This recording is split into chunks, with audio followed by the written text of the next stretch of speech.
توانائی دیتی ہے, پورا مضمون باندھا ہے. اعلیٰ حضرت کہتے ہیں بہروپیہ تھا, مداری, روپ بدل بدل کے دکھایا کرتا تھا, بادشاہوں سے انعام لیتا تھا. ایک دن اورنگزیب عالمگیر کے پاس آ گیا, کہنے لگا میں روپ بدلوں گا, اگر آپ پہچان نہ سکے تو میں انعام لوں گا. آپ نے فرمایا میں کوئی ایسے ویسا بادشاہ نہیں. کہا مجھے دھوکہ دینا مشکل ہے. کہا نہیں میں روپ بدلوں گا. حضرت اورنگزیب عالمگیر بڑے نیک بادشاہ گزرے, بڑے پرہیزگار. وہ بہروپیہ کہنے لگا میں روپ بدلوں گا, آپ نہیں پہچان سکیں گے. فرمایا چل جتنا تیرے اندر زور ہے لگا لے.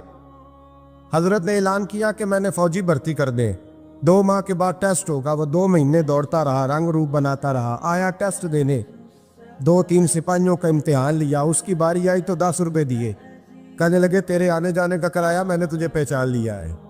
کچھ دنوں کے بعد جانے لگے سفر پر, تو بھکاری آ گئے خیرات مانگنے. اس نے بھی سارے منہ پر سیاہی مال لی, کپڑے پھاڑ لیے, سر کے بال مڈا لیے, پگے تک کٹا لی, بدرنگ ہو کے آیا. کاسا آگے کیا تو حضرت نے 10 روپے ڈالے. کہنے لگے تیرے آنے جانے کا کرایہ میں نے پہچان لیا ہے. کچھ دن گزرے تو ٹیچر کی ضرورت تھی. اس نے مونچھیں بڑی کر لی, داڑھی نکلی لگا لی, سر پہ جنا کیپ پہن لی, ایک شیروانی لے لی اور ہاتھ میں چھڑی پکڑ کے آیا. کہنے لگا میں استاد ہوں, 2-4 بندوں کا امتحان لیا. اس کی باری آئی تو 5 روپے دیے, 10 روپے دیے. کہا تیرا کرایہ میں نے پہچان لیا. 2 سال گزر گئے. وہ جب بھی آتا حضرت پہچان لیتے. ایک دن سفر پہ جا رہے تھے, بہت بڑا لشکر تھا, جہاد کرنے جا رہے تھے اورنگزیب عالمگیر. تو دیکھا ایک پہاڑی ہے, پہاڑی پہ لوگ جا بھی رہے ہیں آ بھی رہے. اورنگزیب عالمگیر پوچھنے لگے یہاں کیا ہے. کہنے لگے بابا جی بیٹھے ہیں دعا کرتے ہیں, اللہ کے نیک بندے ہیں. اورنگزیب کہنے لگے یار پرانے لوگ سارے ہی اللہ والوں کو مانتے, یہ بھی مصیبت آئی ہے جتنی نہیں آئی ہے, سارے لوگ ہی مانتے. کہنے لگے ذرا میں دعا نہ کراؤں, بچے کام جا رہا ہوں.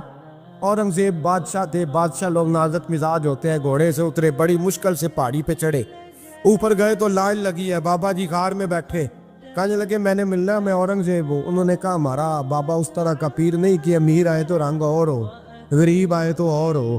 یہاں اگر ملنا ہے تو لائن میں لگ جاؤ, سب ایک جیسے. اب لائن میں کھڑے ہو گئے, 50 آدمی آگے تھے. کہتے ہیں 51واں نمبر تھا. تھک گیا دھوپ میں کھڑا کھڑا. جب میں پہنچا غار کے دہانے تو میں نے بابا جی کے چہرے پہ نظر ڈالی تو بڑا نورانی چہرہ, بڑی خوبصورت لب و لہجہ. میں نے کہا میرے جیسا آدمی بھی پگڑی باندھ لے تو اچھا لگنے لگ جاتا ہے, بڑا خوبصورت انداز. کہتے ہیں میں ان کے پاس اتحیات کی حالت میں بیٹھ گیا. میں نے کہا حضور میں جا رہا ہوں جہاد کرنے, دعا کرنا. بزرگوں نے ہاتھ اٹھائے, اللہ اس کی مدد فرما, دین کو غلبہ عطا فرما, اسے دین کا سچا پکا سپاہی بنا. پھر تھپکی دی, 2-4 نصیحتیں نکال ڈالی. دیکھنا ظلم نہ کرنا, زیادتی نہ کرنا, جب تو جیت کر نہ کرنا, غرور نہ کرنا. نصیحتیں بھی کر دی.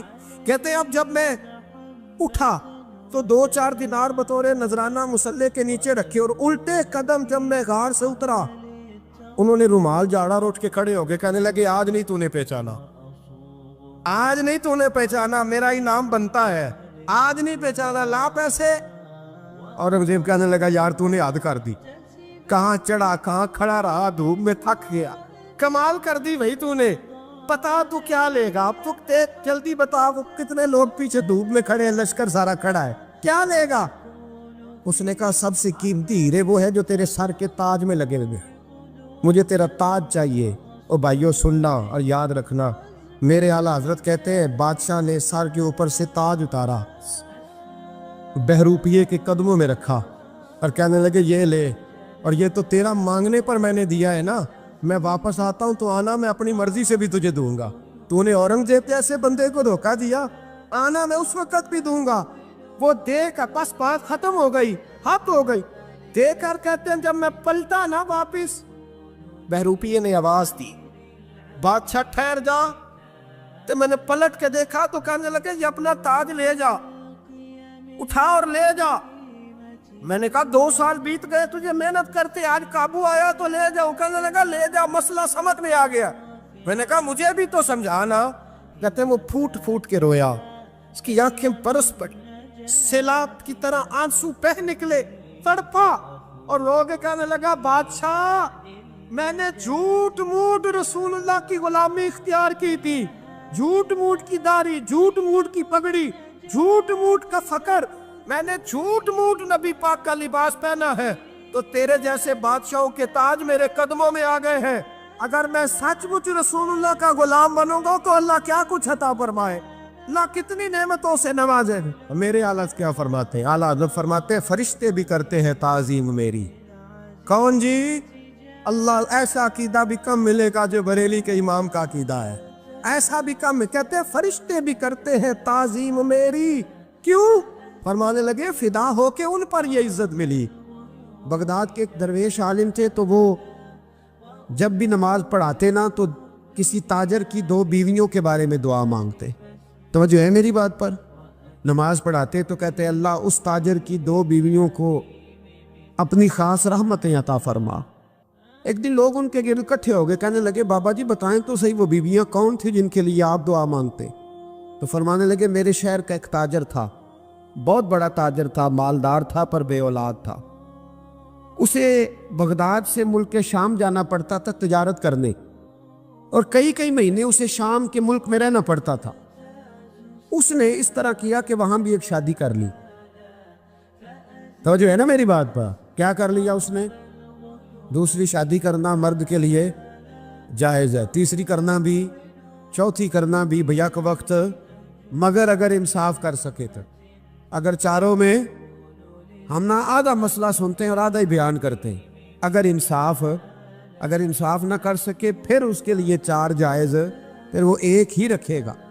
تو عزیز دوست دوسرا نکاح کر لیا، شادی ہو گئی۔ اب وہ وہاں کچھ زیادہ وقت گزارنے لگا، مالدار آدمی تھا، بیوی کو مکان بھی لے کے دے دیا۔ اب وہ دیر سے آتا واپس، اور جب آتا بھی تو اس کے وہ والے انداز نہ ہوتے جو پہلے ہوا کرتے تھے۔ اب بیوی سے بڑا جاسوس بھی کوئی نہیں ہوتا، اس کو تو پہلے پتہ چل جاتا ہے کہ ماجرا کیا ہے، اسے بڑی خبر ہوتی ہے۔ تو اس نے محسوس کر لیا کہ بدلے بدلے سے میری سرکار نظر آتے۔ وہ کہنے لگی اب کہ جب آتا جاتا ہے تو اس کے حالات کچھ بدلے سے ہیں، ماحول کچھ اور ہے۔ اس نے ایک بوڑھا آدمی جو اس کا عزیز بھی تھا اور سمجھدار بھی تھا اس کو تیار کیا۔ کہنے لگی اب کہ جب ملک کے شام جائے نا تو اس کا پیچھا کرنا اور خبر کرنا کہ کہاں رہتا ہے، کہاں جاتا ہے، کیا کرتا ہے۔ وہ بوڑھے بزرگ جو تھے وہ خاتون کے کہنے پر کچھ اس نے کرایہ بھی دیا۔ وہ اس تاجر کے پیچھے گئے اور واپس آ کے خبر دی۔ کہنے لگے کہ یہ تو 2-3 سال بیت گئے، اس نے وہاں بھی شادی کی ہوئی ہے، تجھے بتایا ہی نہیں۔ بی بی بڑی سمجھدار تھی، حوصلہ مند، زیرت، اس نے شور نہیں مچایا۔ اس نے کہا کہ میں نا اب جب آئے گا نا تو طریقے سے بات کروں گی اور پوچھوں گی کہ ایسا کیوں کیا۔ اور یہ بھی اس نے آ کے بتایا کہ اگر تیرے ساتھ نکاح کے بعد اسے اولاد نہیں ملی تو اولاد وہاں بھی کوئی نہیں، یہ مکمل تفصیلات۔ اب جب اس دفعہ خامند آیا تو آتے ہی وہ بیمار ہو گیا، کمزور ہونے لگا۔ اب خاتون نے مناسب نہیں سمجھا کہ آتے ہی دھڑام سے میں اس کے سر پر یہ ٹھوڑ دوں کہ تو نے نکاح کیا ہوا ہے اور مجھے بتایا نہیں۔ وہ ذرا تسلی میں رہی، کچھ وہ بیمار تھا، حوصلہ رکھا، خدمت کرتی رہی۔ کچھ دن گزرے تو وہ تاجر انتقال کر گیا، فوت ہو گیا۔ اب راز کھل نہ سکا، عدت گزاری، اور جب سارا مال جمع کیا نا تو اشرفیوں کی بوریاں بھر گئی۔ سارا مال اس بی بی کا، 4 بوریوں میں اشرفیاں، 4۔ یہاں تو پیٹ کا دوزخ ہے، معاذ اللہ، بھرتا ہی نہیں۔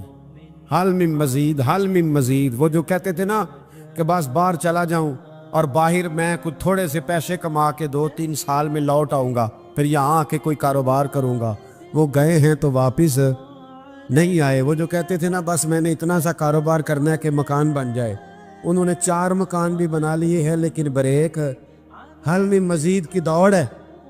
اب 4 بوریاں اس عورت نے چھپائے رکھی، کوئی بندہ نہیں جانتا بغداد میں کہ ملک کے شام میں تاجر کی دوسری بیوی بھی ہے۔ جب وہ فارغ ہوئی تو اس نے اس بوڑھے جاسوس کو پھر بلایا اور 2 بوریاں اونٹ پہ رکھی، خود بھی ساتھ بیٹھی اور ملک شام گئی۔ اللہ اکبر۔ وہ بزرگ کہتے ہیں میں ایسے نہیں دعا کرتا۔ اس کو جا کے کہنے لگی میں اکیلی وارث نہیں ہوں، آدھے کی وارث تو بھی ہے۔ میں اکیلی وارث نہیں، یہ تقسیم وراثت ہے، آدھی کی وارث تو بھی ہے، تو رکھ اپنے پیسے۔ مجھے پتہ ہے اس نے نکاح کیا تھا پر مجھے بتایا نہیں تھا، تو رکھ اپنے پیسے، میں تجھے دے رہی ہوں، آدھے تیرے ہیں آدھے میرے ہیں۔ اس نے نظر اٹھائی تو رو پڑی، کہنے لگی نہیں اب یہ سارے تیرے ہی ہیں۔